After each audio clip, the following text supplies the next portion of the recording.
Magandang araw sa inyong lahat. Narito ang ating latest update na kung saan Atty. Harry Roque may panibagong pasabog ngayon kay Congressman Abante na umano'y may 100 milyon na pinaghandaan sa 2025 election. Narito sa ngayon ang isa sa latest ang panibagong pasabog ni Atty. Harry Roque. Panoorin pa natin ang full video. Ako naman si Pudender TV. Abante, ang balita ko napakalakas na ni Uy.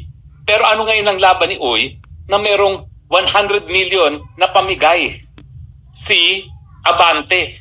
Siguro, ang pag-asa nilang ni Uy dyan kay Abante, kung alalahanin ng taong bayan na winaldas ni Abante ang tiwalang binigay sa kanya at ang pondo ng gobyerno sa mga investigasyon na ginamit lamang para apihin ang mga kakampi ni Duterte. Huwag niyo po kakalimutan yan, mga butante ng Maynila.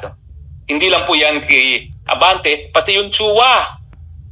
Nako, nakailang hearing na sa confidential fund na hindi na dapat naman binubusisi dahil ito ay meron ng seal of good approval, unqualified opinion ng COA. So kung anumang kababalaghangang iniisip ni Chua at ng kanyang Committee on Bad Government dyan sa House of Representatives laban kay VP Sara, yan ay guni-guni na lang nila. Yan po ang dahilan ngayon kung bakit ganito ang budget. Para yung mga re-electionistang bugok, gaya ni Chua at ni Abante, manalo dahil meron na silang, na meron talaga tayong mga